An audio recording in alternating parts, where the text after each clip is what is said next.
جو کسی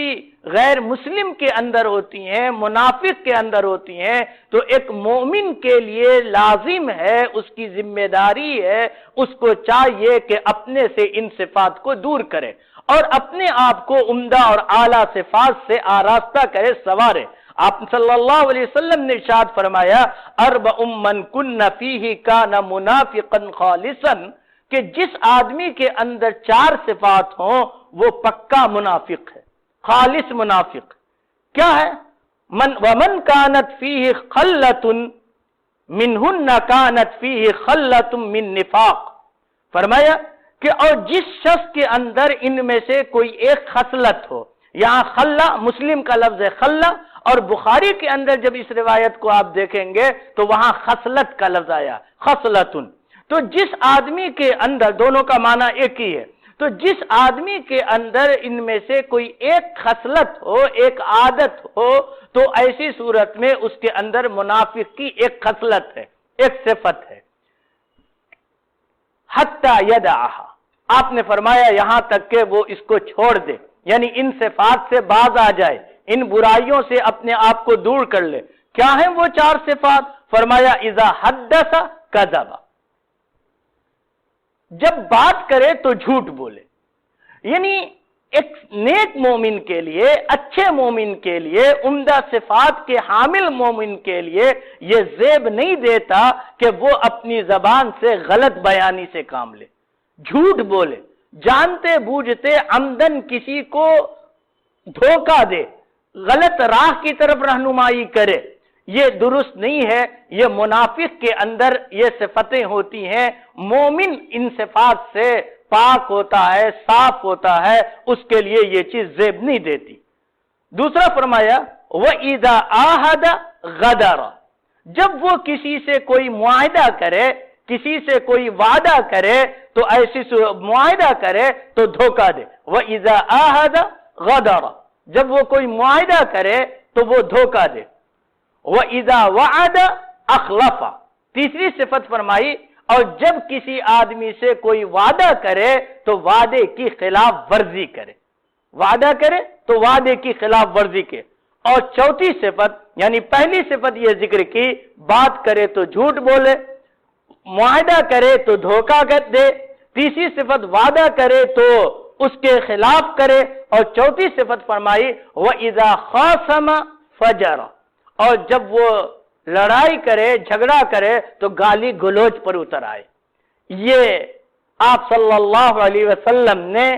منافق کی صفت بیان فرمائی۔ آپ جانتے ہیں منافق، ظاہر سی بات ہے، اگر کسی انسان کو، ہم میں سے کسی بھی فرد کو، آپ کو، مجھے، کسی کو کوئی کہہ دے کہ تم منافق ہو، کتنی بری بات لگے گی، انسان کو کی عزت نفس پر کتنا بڑا حملہ ہے۔ تو گویا کوئی انسان، کوئی مسلمان منافقت کو پسند نہیں کرتا اور اپنے اندر منافقت کی عادت کو پسند نہیں کرتا ہے، تو اگر اس کے اندر ان میں سے کوئی ایک صفت ہو تو اس کو کیسے زیب دیتا ہے کہ وہ ان صفات کے ساتھ باقی رہے، بلکہ اس کی اخلاقی، اسلامی ذمہ داری ہے کہ وہ حتی الامکان اپنے آپ کو ان تمام بری عادتوں سے، قبیح عادتوں سے بچائے۔ میں نے ذکر کیا کہ جب یہ چیزیں ہوتی ہیں تو ایسے فرد کا معاشرے میں کوئی مقام نہیں ہوتا ہے، ایسے لوگوں کی کوئی عزت نہیں ہوتی۔ آپ غور کیجئے، ایک آدمی بدعہد ہے، جھوٹا ہے، غلط وعدے کرتا ہے، اس کی زبان کوئی پکی نہیں ہے، وہ کسی سے کچھ کہتا ہے، اس کا کوئی اعتبار نہیں رہے گا، لا اعتبار، غیر معتبر، لوگوں کے نگاہوں میں اس کی کوئی عزت نہیں۔ اور ایسی صورت میں جب کوئی وعدہ خلافی کرتا ہے تو مجمع میں، مجتمع یعنی افراد کے درمیان میں اعتماد برقرار نہیں رہتے ہیں، لوگوں کی جمعیتیں ختم ہو جاتی ہیں، انتشار اس کے اندر پیدا ہو جاتا ہے۔ اسلام ان تمام چیزوں سے روکتا ہے۔ اسلام چاہتا ہے اخوت ایمانی ہونی چاہیے، آپس میں جوڑ ہونا چاہیے، آپس میں محبت ہونی چاہیے، ایک دوسرے سے رفاقت ہونی چاہیے، ایک دوسرے کے ساتھ تعاون کا معاملہ کرنا چاہیے، اور اس کے لیے ضروری ہے، ان تمام چیزوں کے لیے، کہ آپ کی ذات پر دوسروں کو اعتماد ہو۔ جب تک اعتماد نہیں ہوگا لوگ آپ پر بھروسہ کیسے کریں گے؟ کیسے جمعیتیں باقی رہیں گی؟ ایک موقع پر رسول اللہ صلی اللہ علیہ وسلم نے فرمایا، حضرت انس رضی اللہ عنہ کی حدیث ہے، یہ سے روایت ہے، مسند احمد میں اس کو ذکر کیا گیا مکارم اخلاق کے اندر، کہ باب مکارم الاخلاق میں ذکر کیا گیا، ان انس رضی اللہ عنہ انہ قال، حضرت انس رضی اللہ عنہ سے روایت ہے، وہ فرماتے ہیں کہ رسول اللہ صلی اللہ علیہ وسلم نے ارشاد فرمایا، وہ کہتے ہیں کہ ما خطبنا رسول اللہ صلی اللہ علیہ وسلم الا قال، کہ جب بھی رسول اللہ صلی اللہ علیہ وسلم نے ہمارے درمیان میں خطبہ دیا، تقریر کی، بیان کیا، واعظ کیا، تو آپ صلی اللہ علیہ وسلم ضرور یہ بات ارشاد فرمایا کرتے تھے، لا ایمان لمن لا امانت لہ، لا ایمان لمن لا امانت لہ، اس شخص کا ایمان نہیں جس کے اندر امانت داری نہیں ہے۔ یعنی ایک مومن امانت دار ہوتا ہے۔ اب ایمان نہیں کا مطلب کیا ہے؟ یہ ہرگز مطلب نہیں ہے کہ وہ کافر ہو گیا، وہ مشرک ہو گیا، نعوذ باللہ، ایسا نہیں ہے، لیکن یہاں جو نفی کی گئی ہے کمال ایمان کی نفی کی گئی ہے۔ وہ کامل مومن نہیں ہے، پکا مومن نہیں ہے، سچا مومن نہیں ہے، یعنی اس کے ایمان میں ضعف ہے، اس کے ایمان میں کمزوری ہے۔ بالکل یہ ایسی ہی جیسے آپ ایک حدیث حضور صلی اللہ علیہ وسلم کی ہے کہ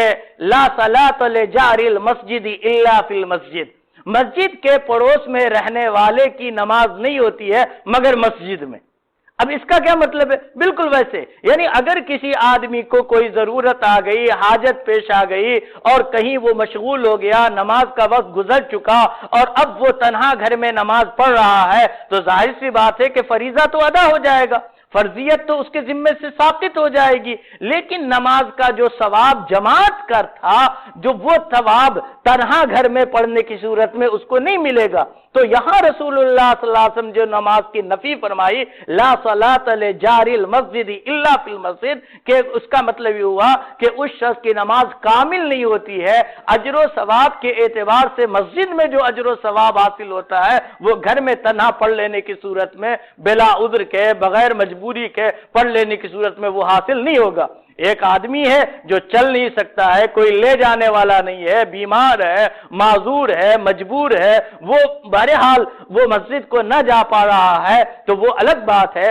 لیکن عام لوگوں کے سلسلے میں جو لوگ آرام سے جا سکتے ہیں، جن کو لے جانے والے لوگ ہیں، ان لوگوں کے لیے افضل یہی ہے کہ وہ مسجد میں جماعت کے ساتھ نماز کو ادا کریں۔ تو یہاں اسی طرح رسول اللہ صلی اللہ علیہ وسلم نے ارشاد فرمایا، لا ایمان لمن لا امانت لہ، جس انسان کے اندر امانت داری نہیں ہے، وہ امانت کا لحاظ نہیں رکھتا ہے، ایسے انسان کا ایمان کامل نہیں ہے، مکمل نہیں ہے۔ آگے فرمایا ولا دین لمن لا عہد لہ، اور اس آدمی کا دین نہیں ہے، یعنی وہ آدمی دین کا پختہ نہیں ہے اور کامل ایمان رکھنے والا نہیں ہے، پختہ اپنے دین پر مکمل نہیں ہے، جس کے اندر عہد کی پابندی نہ ہو، جو عہد کو پورا نہ کرتا ہو۔ اسی طرح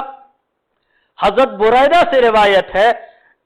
انہوں نے فرمایا، اس حدیث کو ابن ماجہ نے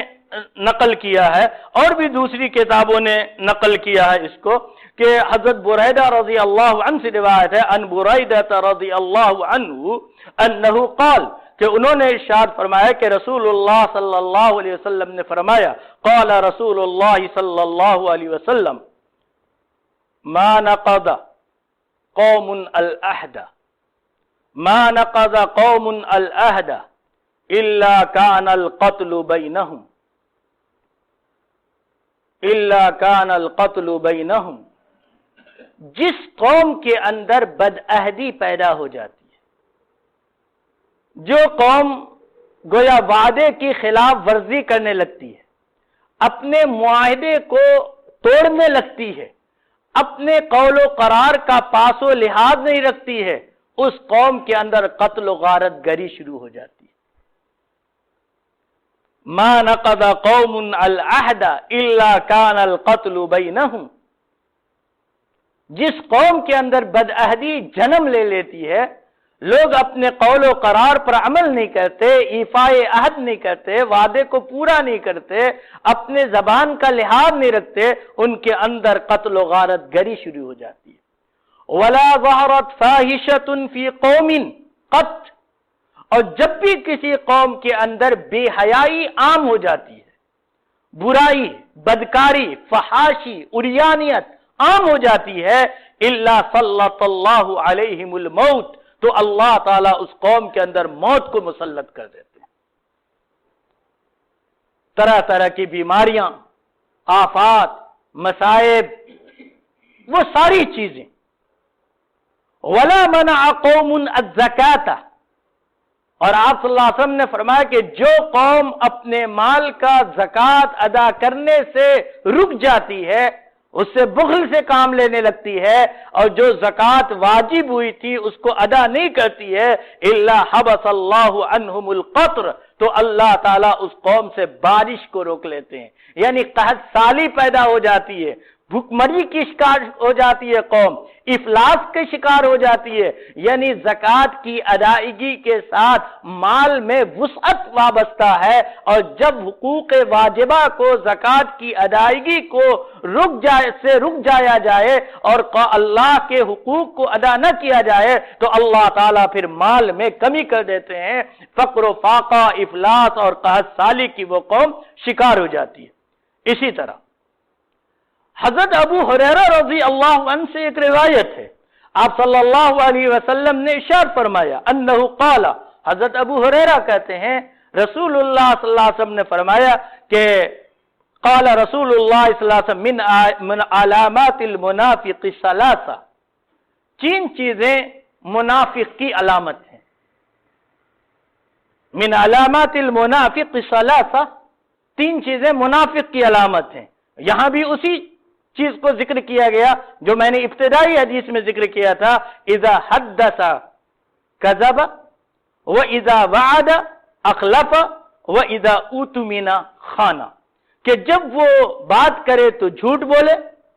جب وعدہ کرے تو وعدہ خلافی کرے، واذا اؤتمن خان، اور جب اس کے پاس امانت رکھائی جائے تو وہ خیانت کرے۔ ان احادیث کو مد نظر رکھتے ہوئے اب کچھ چیزیں سمجھیے۔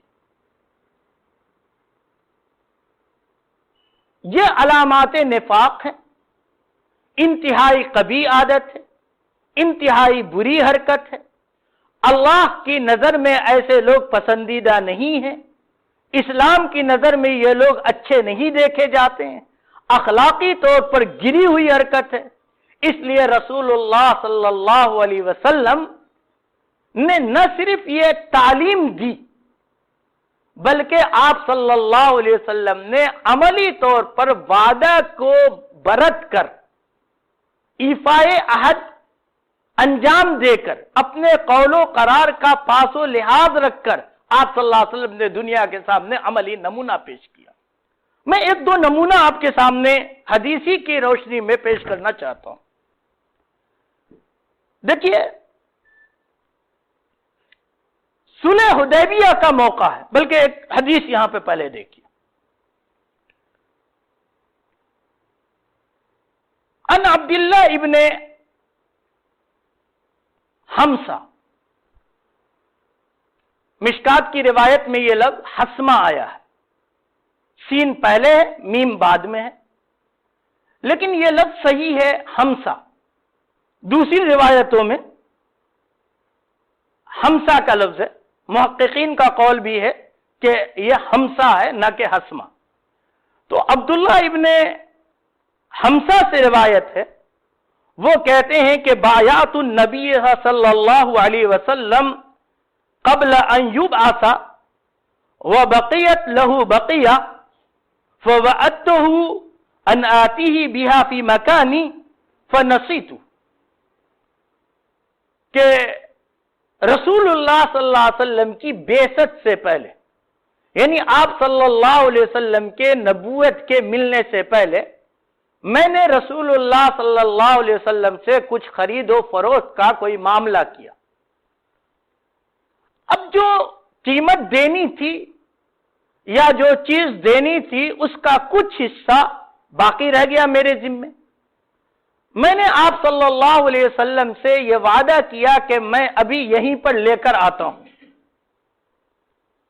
میں گھر گیا اور پھر کسی کام وغیرہ میں مشغول ہو کر، کسی چیز میں منہمک ہو کر میں بھول گیا، واپس آنا مجھے یاد نہیں رہا۔ فذکرت بعد ثلاث، وہ دن گزرا، اگلا دن گزرا، اس کے بعد کا جو دن آیا، تیسرا دن، تب مجھے یاد آیا کہ میں نے محمد صلی اللہ علیہ وسلم سے کچھ وعدہ کیا تھا کہ میں لے کر آ رہا ہوں۔ جب میں آپ صلی اللہ علیہ وسلم کی خدمت میں اس جگہ پہنچا، فَإِذَا هُوَ فِي مَكَانِ، راوی کہتے ہیں وہ کہ رسول اللہ صلی اللہ علیہ وسلم اسی جگہ موجود تھے۔ فَقَالَ لَقَدْ شَقَقْتَ عَلَيَّ أَنَا هُنَا مُنْذُ ثَلَاثٍ أَنْتَظِرُكَ۔ ابو داؤد نے اس کو روایت کیا، آپ صلی اللہ علیہ وسلم نے اس پر کوئی ناراضگی ظاہر نہیں کی، آپ صلی اللہ علیہ وسلم نے ان کے ساتھ کوئی غصہ کا معاملہ نہیں کیا، آپ صلی اللہ علیہ وسلم نے ڈانٹ ڈپٹ کا برتاؤ نہیں کیا، آپ صلی اللہ علیہ وسلم نے کوئی اور سخت بات نہیں کہی، بس اتنی بات آپ نے عبداللہ سے کہا کہ لقد شققت علیہ، تم نے مجھے بڑی مشقت میں ڈال دیا۔ انا ہونا منذ ثلاث انتظرک، میں یہیں پر 3 دن سے تمہارا انتظار کر رہا ہوں۔ حضرات علماء نے نقل کیا کہ رسول اللہ صلی اللہ علیہ وسلم جو 3 دن تک انتظار کرتے رہے اور آپ صلی اللہ علیہ وسلم نے یہ جو تکلیف برداشت کی، یہ کیوں؟ کیا اس لیے کہ آپ کا کچھ حق ملنے والا تھا، اپنے حق کے حصول کرنے کے لیے؟ کہا کہ نہیں، یہ بات نہیں۔ بات یہ ہے کہ جب عبداللہ ابن حمزہ نے یہ کہا کہ میں یہیں پر آتا ہوں، وعدہ کیا، اور آپ صلی اللہ علیہ وسلم نے ان کے وعدے کو تسلیم کیا، تو یہ آپ کی طرف سے گویا عہد تھا، قول تھا کہ میں یہیں پہ رہوں گا، میں تمہارا انتظار کروں گا، تم آؤ۔ اب رسول اللہ صلی اللہ علیہ وسلم اگر وہاں سے چلے جاتے اور دوسری طرف وہ نہ ملتے، آپ صلی اللہ علیہ وسلم وہاں نہ ہوتے، تو آپ صلی اللہ علیہ وسلم کے اپنے وعدے کی خلاف ورزی ہوتی، اپنے زبان آپ نے جو قول دیا تھا اس کے خلاف ہوتا۔ رسول اللہ صلی اللہ علیہ وسلم نے اپنے قول کے خلاف، اپنے عہد کے خلاف، اپنے وعدے کے خلاف کرنا گوارا نہیں کیا، اور آپ صلی اللہ علیہ وسلم نے مشقت برداشت کی۔ آپ یہ بھی نہ سمجھیے کہ یہ کیا ممکن ہے کیا کہ کوئی آدمی 3 دن مسلسل دن رات کھڑا رہے۔ یہ بات یاد رکھیے، انسانی فکر ہے، انسانی دماغ ہے۔ ایک چیز یاد رکھیے کہ مطلب کہنے کا یہ ہے 3 دن کا کہ جو بازار کے اوقات ہوتے ہیں، ظاہر سی بات ہے کہ جو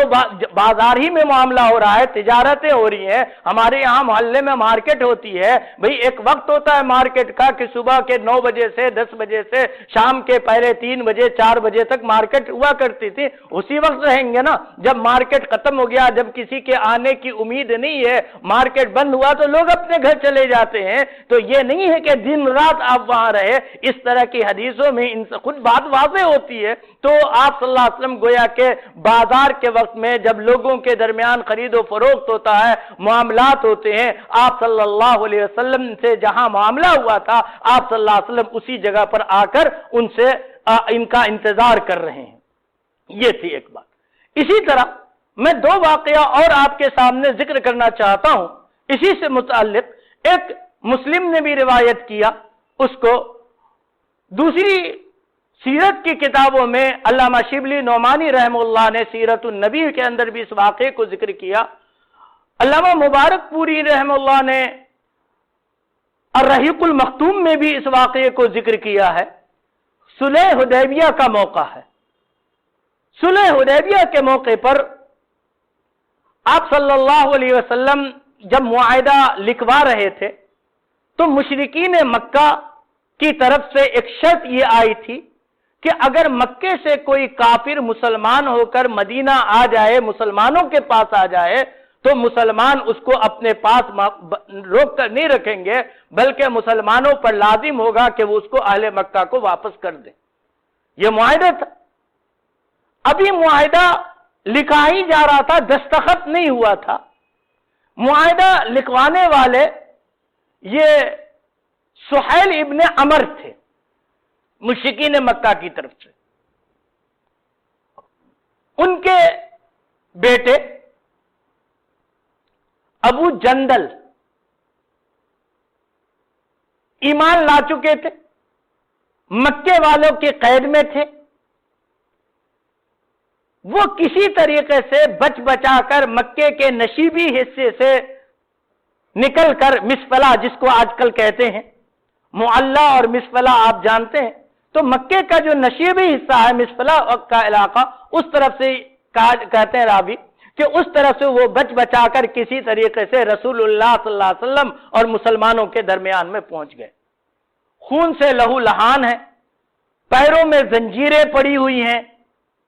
اب ظاہر سی بات ہے کہ ان پتھریلی راہوں میں زنجیروں میں جکڑا ہوا آدمی گھسٹ گھسٹ کر کس طرح آئے گا، آپ اندازہ لگا سکتے ہیں کیسی تکلیف، کیسی مشقت انہوں نے برداشت کی۔ مسلمانوں کے درمیان جب پہنچے تو سہیل ابن عمر نے یہ کہا کہ اس کو آپ پہلے ہمیں واپس کیجیے۔ رسول اللہ صلی اللہ علیہ وسلم نے فرمایا ابھی تو معاہدے پہ دستخط نہیں ہوا ہے، تکمیل نہیں ہوئی ہے۔ انہوں نے کہا کہ نہیں، یہ بات ہے، آپ اس کو مجھے واپس کیجیے۔ حضور صلی اللہ علیہ وسلم نے کہا کہ اچھا میرے لیے اس کو چھوڑ دو، میری رعایت کرتے ہوئے اس کو چھوڑ دو۔ انہوں نے کہا کہ نہیں،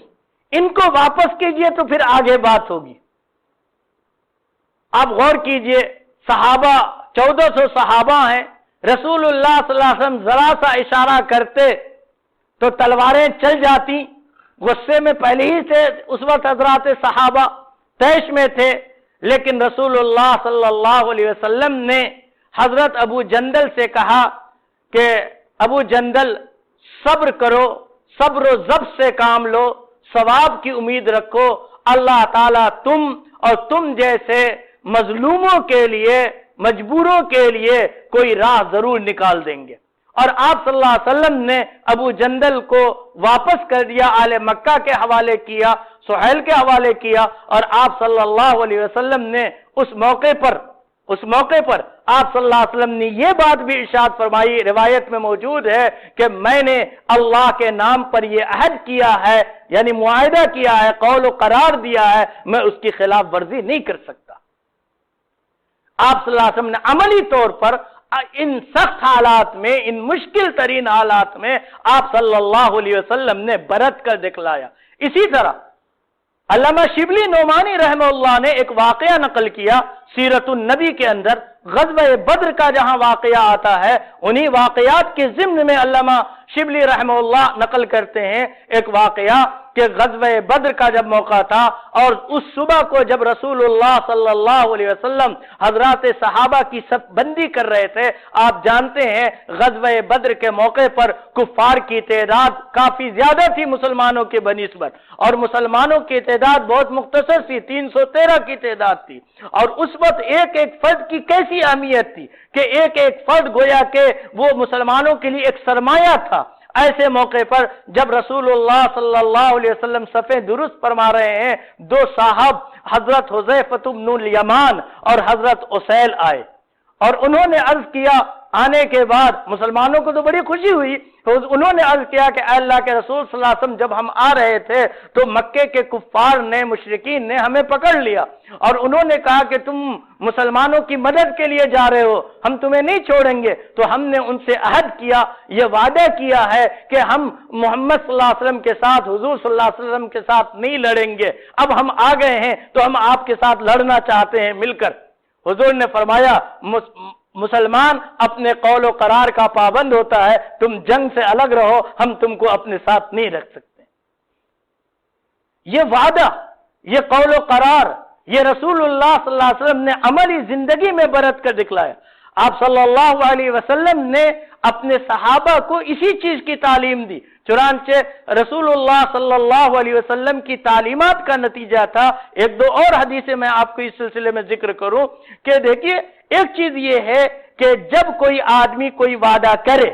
تو اس کو خود پورا کرنا چاہیے، لیکن فرض کیجئے کہ اگر کسی آدمی کا انتقال ہو گیا اور اس نے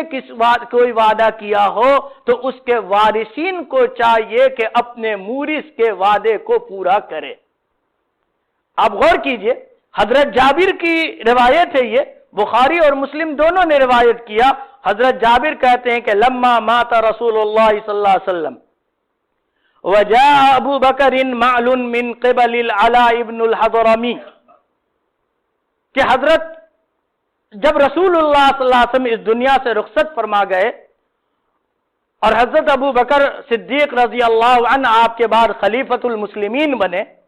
اور ان کے پاس علاء ابن حضرمی کی جانب سے کچھ مال آیا، مال غنیمت آیا، فقال ابو بکر،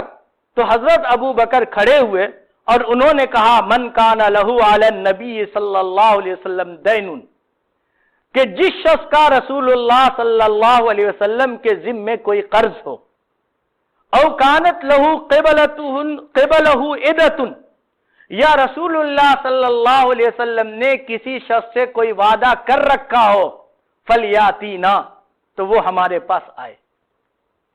آپ نے کسی سے کوئی، آپ کے اوپر کسی کا کوئی قرض ہو یا آپ نے کسی سے کوئی عہد کر رکھا ہو، وہ ہمارے پاس آئے۔ قال جابر،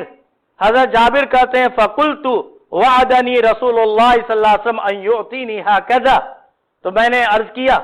کہ حضور صلی اللہ علیہ وسلم نے مجھ سے یہ عہد کیا، وعدہ کیا تھا کہ وہ مجھے اس طرح سے دیں گے، اس طرح دونوں ہاتھوں کو آگے بڑھایا، ان یعطینی ہکذا وہکذا وہکذا، کہ حضور صلی اللہ علیہ وسلم نے مجھ سے یہ وعدہ کیا تھا مجھے ایسے اور ایسے اور ایسے دیں گے، 3 مرتبہ۔ فبسط یدیہ 3 مرات، کہ انہوں نے 3 مرتبہ اپنے ہاتھ کو آگے پھیلایا۔ قال جابر، حضرت جابر کہتے ہیں فحسا لی حسیہ، حضرت ابو بکر نے اپنے دونوں ہاتھ سے اٹھا کر مجھے مال عطا کیا، درہم دیا اٹھا کر 1 مرتبہ۔ فعددتها فهي 500، حضرت جابر کہتے ہیں میں نے اس کو گنا تو وہ 500 درہم تھا۔ قال خذ مثلیہا، پھر حضرت ابو بکر نے کہا کہ اتنا ہی 2 مرتبہ اور لے لو، یعنی پہلی مرتبہ 500 آیا 1 مرتبہ، تو کہا کہ اب گن لیا تو کہا اتنا ہی 2 مرتبہ اور لے لو، یعنی 500 لے لو۔ اب یہ حدیث آپ کے سامنے، یہ حدیث علماء نے یہاں ذکر کی تو وہاں نقل کیا کہ یہ اس بات پر دلالت کرتا ہے کہ وارث کو چاہیے کہ اپنے مورث کے، یہ قانونی طور پر لازم تو نہیں ہے کہ وعدے کو پورا کرنا لازم ہو کہ وارث کے لیے، لیکن اس کے لیے بہتر ہے کہ جب اس کے مورث نے، یعنی کسی شخص کے باپ نے، بھائی نے کسی دوسرے شخص سے کوئی وعدہ کیا ہو اور اس کا وارث، انتقال کرنے والے کا وارث اگر اس کو پورا کر سکتا ہو تو پھر اس کو چاہیے کہ اپنے مورث کے اس وعدے کو پورا کرے، جیسے کہ سیدنا ابو بکر صدیق رضی اللہ عنہ نے رسول اللہ صلی اللہ علیہ وسلم کے کیے ہوئے وعدے کو پورا کیا۔ اسی طرح عن ابی جحیفہ قال رأيت رسول اللہ صلی اللہ علیہ وسلم ابیض قد شاب وکان الحسن بن علی یشبہہ، ابو جحیفہ کی روایت ہے، وہ کہتے ہیں کہ میں نے رسول اللہ صلی اللہ علیہ وسلم کو دیکھا، آپ صلی اللہ علیہ وسلم بالکل گورے چٹے تھے، آپ پہ بڑھاپے کے اثرات پیدا ہو چکے تھے، آپ کے بال سفید نہیں ہوئے تھے، آپ کے چند بال صرف سفید ہوئے تھے لیکن پورے بال سفید نہیں ہوئے تھے، لیکن چہرے پہ بڑھاپے کے اثرات آ چکے تھے۔ یہ کہہ رہے ہیں آپ صلی اللہ علیہ وکان الحسن ابن علی یشبہ، اور حضرت حسن ابن علی رضی اللہ عنہ حضور کے مشابہ تھے، یعنی جسم کے اوپری حصے کے اعتبار سے حضور صلی اللہ علیہ وسلم سے مشابہ حضرت حسن تھے، اور کمر کے نیچے حصے کے اعتبار سے حضرت حسین حضور کے مشابہ تھے۔ فرماتے ہیں وَأَمَرَ لَنَا بِثَلَاثَةَ قَلُوسًا، حضور صلی اللہ علیہ وسلم نے ہماری جماعت کو 13 اونٹ، جوان اونٹنیاں دینے کا حکم دیا۔ یہ جماعت کہیں سے آئی تھی تعلیم و تعلم کے لیے، جب یہ آپ کی خدمت میں پہنچے تو آپ صلی اللہ علیہ وسلم نے اس جماعت کو سے وعدہ کیا، یعنی ان سے یہ کہا کہ ہم تمہیں 13 جوان اونٹنی دیں گے۔ جوان اونٹنی ظاہر سی بات ہے اس کی قدر و قیمت کتنی زیادہ ہے۔ پھر کہتے ہیں فَذَهَبْنَا نَقْبِضُهَا، ہم اس کو لینے کے لیے گئے، فَأَتَانَا مَوْتًا، جب ہم گئے لینے کے لیے تو انہی دنوں میں اتفاق سے رسول اللہ صلی اللہ علیہ وسلم اس دنیا سے رخصت فرما گئے۔ اب صحابہ ان حالات میں، اس پریشانی میں، فَلَمْ يُعْطُونَا شَيْئًا، تو اس وقت ہمیں کچھ نہ دیا گیا۔ فَلَمَّا قَامَ ابو بکر قال، پھر جب حضرت ابو بکر خلیفۃ المسلمین بنے تو انہوں نے فرمایا قال من كانت له عند رسول اللہ صلی اللہ علیہ وسلم عدۃ فلیجی، کہ جس شخص سے رسول اللہ صلی اللہ علیہ وسلم نے کوئی وعدہ کر رکھا ہو تو اس کو چاہیے کہ وہ میرے پاس آئے۔ فقمت الیہ، میں حضور صلی اللہ علیہ وسلم کی خدمت میں حضرت ابو بکر کی خدمت میں پہنچا، فاخبرتہ،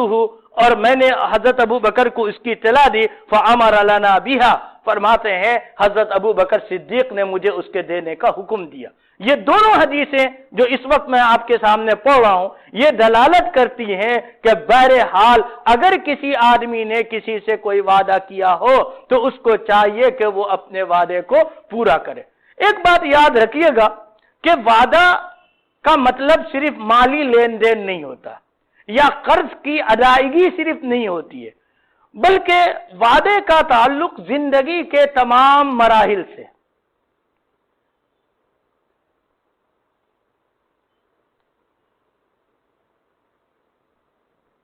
جتنے سارے معاملات ہیں وہ بھی وعدے میں آتے۔ مثلا فرض کے لیے میں چند مثالوں کے ساتھ اس کو سمجھاؤں۔ نکاح ہے، جب ایک مرد کسی لڑکی سے نکاح کرتا ہے تو یہ اس بات کا وعدہ ہے، اس بات کا عہد ہے کہ وہ اپنی بیوی کے نفقہ، کسوہ، کھانا، کپڑا اور اس کی دیگر ضروریات کو پورا کرے گا۔ اور ایک لڑکی جب کسی مرد کے نکاح میں آتی ہے تو وہ اس کا وعدہ کرتی ہے گویا کہ وہ اپنے شوہر کے جائز کاموں میں رفاقت ادا کرے گی، معاون بنے گی، وہ اس کے حکم کی عدولی نہیں کرے گی۔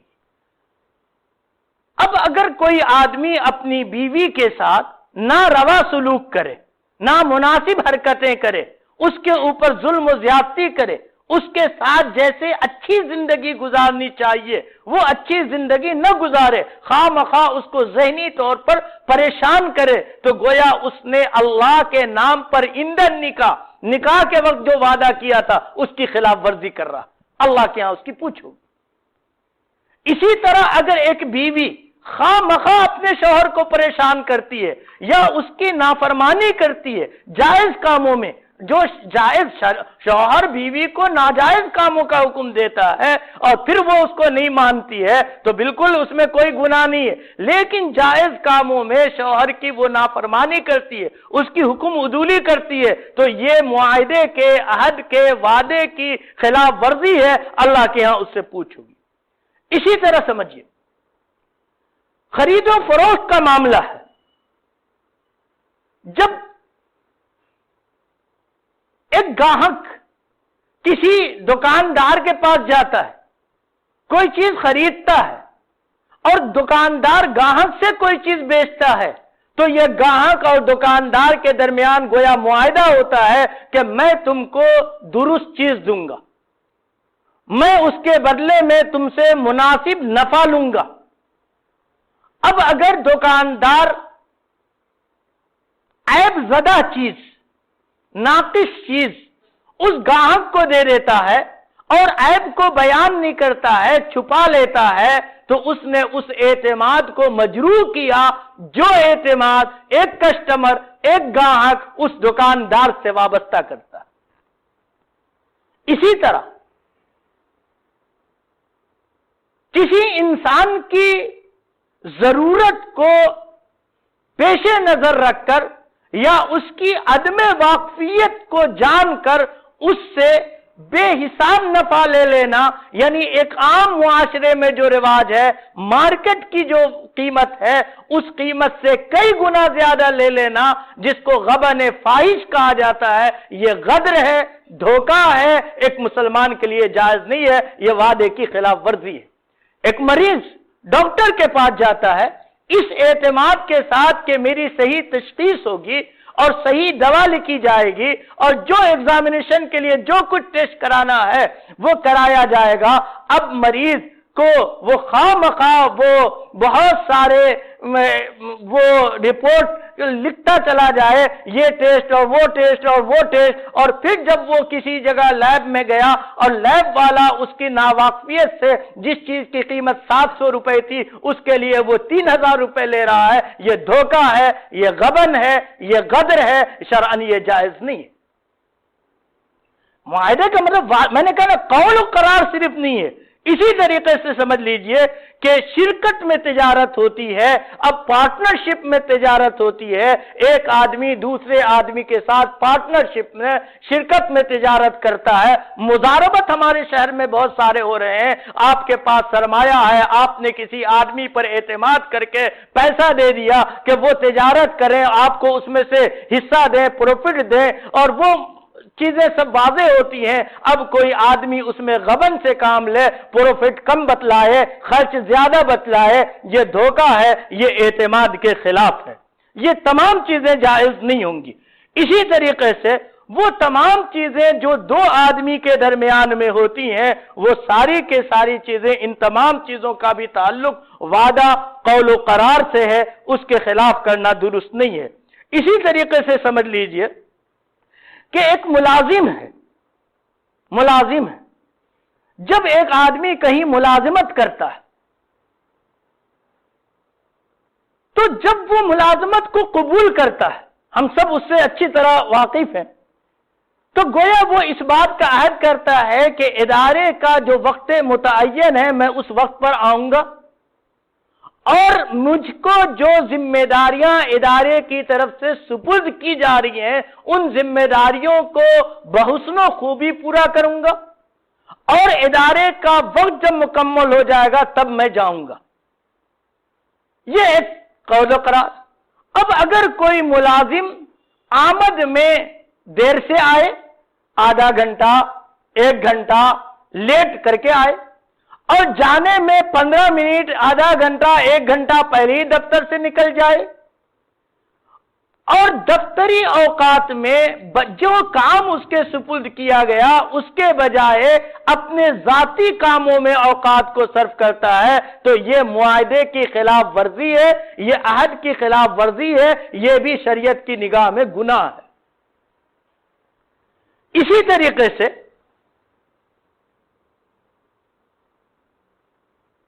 ہمارے ہاں بہت سارے جلسے ہوتے ہیں، تقریبات ہوتی ہیں، دعوتیں ہوتی ہیں۔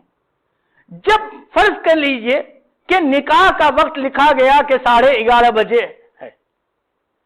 تو آپ نے جن لوگوں کو دعوتیں دی گویا آپ اس بات کا اقرار کر رہے ہیں کہ 11:30 بجے نکاح ہوگا، آپ 11:30 بجے آئیے۔ اب اندازہ لگائیے، لوگوں کی بے شمار مصروفیات ہوتی ہیں، اپنے بے شمار مشاغل ہوتے ہیں، ان کے بہت سارے ایسی ضرورتیں ہوتی ہیں جن کو چھوڑ کر تقریب نکاح میں پہنچنا بہت دشوار ہوتا ہے۔ لیکن انسان، میں نے کہا شروع میں پہلا جملہ، الانسان مدنی الطبع، انسان مدنی الطبع ہے، یعنی وہ تنہا زندگی گزارنا چاہے تو نہیں گزار سکتا، اس کو ضرورت ہوتی ہے کہ دوست ہیں، احباب ہیں، رفقا ہیں، ملنے جلنے والے ہیں، متعلقین ہیں، ان لوگوں کے جذبات، ان کی نیتوں کا بھی وہ لحاظ کرے۔ اب ان کو لحاظ کرتے ہوئے اس کو اپنے بہت سارے کاموں کو آگے پیچھے کرنا پڑتا ہے، بہت ساری ذمہ داریوں کو بعد میں ادا کرنا پڑتا ہے، اور وہ ان کو چھوڑ کر آپ کے پاس پہنچتا ہے۔ اب نوشا صاحب شان استغنائیت کے ساتھ 12:30 بجے 1 بجے تشریف لا رہے ہیں۔ اس درمیان میں جو انتظار کرتے ہوئے لوگ ہیں ان کو جو ذہنی کفت ہوتی ہے، جو تکلیف ہوتی ہے، ان کا جو حرج ہوتا ہے، جو نقصان ہوتا ہے، یہ اس کا بدل کیا ہے؟ یہ عہد کی خلاف ورزی ہے، یہ معاہدے کی خلاف ورزی ہے۔ تو شرعاً یہ لازم ہوگا کہ آپ نے جو وقت متعین کیا اس وقت کو تشریف لائیں، اس وقت میں تقریب رکھی جائے۔ ہمارے ہاں جلسوں کا بھی یہی حکم ہوگا، وہ جلسے جو بھی ہوں، جس طرح کے بھی جلسے ہوں، ان تمام چیزوں میں وقت متعین، جو وقت متعین کیا گیا، ان وقت میں، اس وقت متعینہ میں اس کا آنا لازم ہوگا بصورت دیگر۔ بہرحال یہ اسلامی قوانین کی خلاف ورزی سمجھی جائے گی اور یہ درست نہیں ہوگا۔ اب ان کے بعد تھوڑا سا 5-7 منٹ اور میں آپ کا اس سلسلے میں لیتا ہوں کہ دیکھیے، رسول اکرم صلی اللہ علیہ وسلم نے کچھ چیزیں فرمائی ہیں۔ حضرت زید ابن ارقم سے روایت ہے،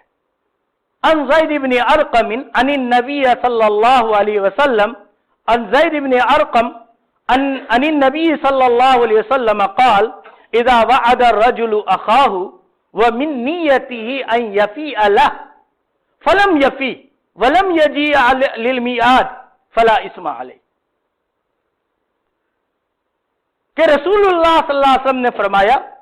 جب کوئی آدمی اپنے بھائی سے کسی چیز کا وعدہ کرے اور اس کی نیت یہ ہو کہ وہ اس وعدے کو پورا کرے گا، لیکن وہ اس کو پورا نہ کر سکے اور وقت مقررہ پر نہ آ سکے، فلا اسم علیہ، تو اس کے اوپر کوئی گناہ نہیں ہوگا۔ یعنی مطلب یہ ہوا کہ شریعت نے انسانوں کے عذر کو بھی سامنے رکھا ہے، شریعت نے انسانوں کے عذر کا لحاظ رکھا۔ اب مثلا کسی آدمی سے آپ نے وعدہ کیا کہ میں عصر کی نماز میں آ جاؤں گا، عشاء کی نماز میں آپ سے مل لوں گا، اور آپ کی نیت تھی کہ آپ جائیں گے، یا آپ نے کسی کو کچھ دینے کا وعدہ کیا اور آپ کی پکی نیت ہے کہ میں اس کو دوں گا، لیکن اتفاق کی بات یہ کہ جب آپ نے جانے کا ارادہ کیا، اتفاقاً آپ کی گاڑی خراب ہو گئی، کوئی دوسرا راستہ نہیں ہے، سہولت نہیں ہے کہ آپ وہاں پہنچ سکیں، یا آپ کی طبیعت ناساز ہو گئی، اب آپ کے اندر وہ تو قوت نہیں ہے، وہ طاقت نہیں ہے کہ آپ وہاں پہ جا سکیں، مجبوری ہے، یا آپ نے جو وعدہ کیا تھا کہ کچھ دینے کا، کوئی رقم دینے کا، کوئی چیز دینے کی آپ کی نیت تھی، لیکن اتفاق کی بات کہ آپ کو جہاں سے آنے کی توقع تھی، جہاں سے ملنے کی توقع تھی، وہ نہ مل سکا، تو اب ایسی صورت میں شریعت کہتی ہے کہ اگر آدمی کی نیت ہو پورا کرنے کی تو بہرحال، اور وہ کسی عذر کی وجہ سے، معذوری کی وجہ سے اس کو پورا نہ کر سکا، تو اب یہ وعدہ خلاف نہیں کہلائے گا، اور اس صورت میں اس کے اوپر گناہ نہیں ہوگا۔ فلا اسم علیہ فلم یفی ولم یجیء للمیعاد فلا اسم علیہ۔ ایک بات یہ بھی یاد رکھیے، بات آ گئی ہے تو برسبیل تذکرہ، دیکھیے کوئی بھی چیز، حدیث میں یہ بات بھی ملتی ہے، جب کوئی آدمی کسی چیز کا وعدہ کرتا ہے، یا مثلا کوئی قرض ہی سمجھ لیجئے، اور اس کے پورا کرنے کا وہ ارادہ کرتا ہے، تو اللہ تعالیٰ اس قرض کو پورا کروا دیتے ہیں۔ اس کی اس نیت، اللہ تعالیٰ کے ہاں معاملات نیتوں پہ ہوتا ہے۔ جب کسی سے، مقصود کرنے کا مطلب یہ ہے میرا کہ جب آپ کسی سے کوئی نیت کریں، کوئی وعدہ کریں، کوئی ارادہ کریں، تو فطرت آپ اس کے پورا کرنے کی نیت کریں، آپ اس کو بجا لانے کی نیت کریں۔ آپ کی نیت، آپ کے جذبات جب ایسے ہوں گے درست، تو اللہ تعالیٰ کی مدد شامل حال ہوگی، اللہ تعالیٰ آپ کو اس کی مدد فرمائیں گے، وہ چیز پوری ہو جائے گی۔ ایک اس سلسلے کی حدیث، آخری حدیث اس سلسلے کی میں آپ سے ذکر کر دوں، کہ ایک چھوٹی سی بات اور ذکر کرتا ہوں۔ دیکھیے،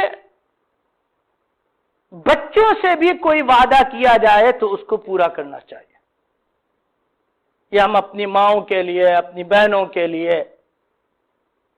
آپ کے لیے بھی سمجھ لیجیے، وعدے کا مطلب صرف غیر سے وعدہ نہیں ہے، اپنے لوگوں سے بھی، اپنے بچوں سے بھی کوئی وعدہ کیجئے تو پورا کیجئے۔ دیکھیے نا، چھوٹے بچے ہوتے ہیں، کبھی کبھی بچوں کو بہلانے کے لیے، پھسلانے کے لیے بھاگ رہا ہے ادھر ادھر، اس کو پکڑنے کے لیے اس کو لالچ دیتے ہیں۔ اب کہتے ہیں کہ میں فلاں چیز دوں گی، فلاں چیز دوں گی، کچھ دوں گی، اور آؤ ایک چیز ہے میرے پاس میں دوں گی، اور جب آیا تو پکڑ لیا اور دینے ہونے کا کوئی ارادہ نہیں ہے، رسول اللہ صلی اللہ علیہ وسلم فرمایا کہ گناہ ہوگا اس پر، یہ دھوکہ دینا ہے۔ اب غور کیجیے، میں ایک چیز اور بتاتا ہوں یہ کہ بچوں کی بچپن سے تربیت کی خرابی ہے، یہ بچوں کو آپ بچپن سے دھوکہ باز بنا رہے ہیں، آپ ہی سے تو وہ سیکھے گا۔ حدیث نے یہ بتایا کہ دیکھیے، ان عبداللہ ابن عامر، حضرت عبداللہ ابن عامر سے روایت ہے، اس کو ابو داؤد نے، بیہقی نے بھی دونوں نے ذکر کیا، بیہقی نے شعب الایمان میں۔ عبداللہ ابن عامر کہتے ہیں کہ دعتنی امی یومن، ایک دن میری والدہ نے مجھے بلایا، ورسول اللہ صلی اللہ علیہ وسلم قائد فی بیتنا، اور اس وقت رسول اللہ صلی اللہ علیہ وسلم ہمارے گھر میں تشریف فرما تھے، وہیں تھے۔ فقالت ہا، میری والدہ نے کہا کہ یہاں آؤ، ہاں تعال، ارے سنو یہاں آؤ، اوتی کا، میں تم کو ایک چیز دوں گی۔ اب جیسے مائیں کہتی ہیں، جب رسول اللہ صلی اللہ علیہ وسلم نے عبداللہ ابن عامر کی والدہ کو یہ کہتے ہوئے سنا تو ان سے پوچھا، فقال لها رسول اللہ صلی اللہ علیہ وسلم ما اردت ان تعطیہ، پوچھا کہ تم نے اسے کیا دینے کا ارادہ کیا، کیا دینا چاہتی ہو؟ انہوں نے کہا، ان کی والدہ نے، قالت اردت ان اعطیہ تمرا، اللہ کے رسول صلی اللہ علیہ وسلم میں نے چاہا کہ اس کو ایک کھجور دے دوں، ایک کھجور ہے میں وہ دینا چاہتی ہوں۔ فقال رسول اللہ صلی اللہ علیہ وسلم اما انک لو لم تعطیہ، سنو اگر تم اسے کچھ نہ دیتی، یعنی بالکل بات ایسی ہوتی جیسے بچوں کو بہلانے کے لیے، پھسلانے کے لیے، کبھی ڈرانے کے لیے جو اس طرح کی حرکتیں کی جاتی ہیں، اگر ایسا ہی ہوتا، کچھ نہ دینے کا ارادہ ہوتا، اما انکی لو لم تعطیہ شیئا، اگر تم اسے کچھ نہ دیتی، کتبت علیک کذبۃ، تو تمہارے لیے ایک گناہ لکھا جاتا۔ گویا مطلب یہ ہوا کہ بچوں سے بھی وعدہ جب کیا جائے تو اس وعدے کا ایفا ہو، اس وعدے کو پورا کیا جائے، ان کو دھوکہ نہ دیا جائے، یہ بات غلط ہے، گناہ کی ہے۔ اسی طرح بعض مجبوریاں ہیں، میں بالکل صاف طور پر اسی حدیث کو سامنے رکھ کر ایک بات سمجھاتا ہوں کہ ایک آدمی سے آپ نے وعدہ کیا کہ میں عشاء کے وقت فلاں جگہ ملوں گا یا فلاں جگہ ملوں گا، آپ تشریف لے گئے اور وہ آپ انتظار کر رہے ہیں اور وہ آدمی نہ آیا، ابھی نہ آیا، حتیٰ کہ نماز کا وقت ہو گیا۔ اس حدیث میں یہی ذکر کیا گیا۔ اب نماز کا جب وقت ہو گیا تو آپ نکل کر مسجد کو چلے گئے اور وہ آدمی اس کے بعد آیا، تو یہ عذر ہے، معذوری ہے، نماز لازم تھے، تو اس لیے آپ اگر چلے گئے تو اس صورت میں آپ وعدہ خلافی کرنے والے نکل آئیں گے، گناہ گار نہیں ہوں گے۔ حضرات محدثین نے اسی میں چند اور چیزیں بھی ذکر کی ہیں، وہ بھی سمجھ لیجئے۔ ایک آدمی کو شدید بھوک لگ گئی اور اس کے لیے اب برداشت کے قابل نہیں ہے اور شدید بھوک ہے، اس نے وعدہ کیا تھا، وہ آیا، انتظار کر رہا ہے، لیکن شدید بھوک کی وجہ سے اب وہ برداشت نہیں کر سکتا اور وہ کھانا کھانے کے لیے چلا گیا، یا کسی کو استنجے کی ضرورت پیش آ گئی، یا اسی طرح کی کوئی ضرورت جو انسانی ضروریات میں سے ہے، اب ایسی صورت میں وہ وہاں سے چلا گیا تو یہ عذر ہے، فطری معذوری ہے، تو شرعی فریضہ ہو یا انسانی فطری ضروریات، کھانا، قضائے حاجت وغیرہ، اگر اس کے لیے کوئی آدمی چلا گیا تو ایسی صورت میں بھی وہ وعدہ خلافی کرنے والا نہیں کہلائے گا۔ رسول اللہ صلی اللہ علیہ وسلم سے یہ روایت منقول ہے، عن زید ابن ارقم، فرماتے ہیں حضرت زید ابن ارقم سے روایت ہے، ان رسول اللہ صلی اللہ علیہ وسلم قال، رسول اللہ صلی اللہ علیہ وسلم نے ارشاد فرمایا، من وعد رجلا، جو آدمی کسی شخص سے کوئی وعدہ کرے، فلم یاتی احدہما الی وقت الصلاۃ، پھر ان دونوں میں سے کوئی ایک نماز کے وقت تک نہ آئے، یعنی دوسرا آ گیا اور ایک کوئی نہ آ سکا، نماز کا وقت ہو گیا، وَذَهَبَ الَّذِي جَاءَ لِيُصَلِّي، اور وہ شخص جو آ گیا تھا وہ نماز کے لیے چلا گیا، فَلَا إِثْمَ عَلَيْهِ، تو اس کے اوپر کوئی گناہ نہیں ہوگا۔ اب یہاں فریضہ نماز، اسی طرح قضاء حاجت، ضروریات وغیرہ بھی اسی میں داخل ہے۔ بس میں اسی پر آج کا سبق مکمل کرتا ہوں۔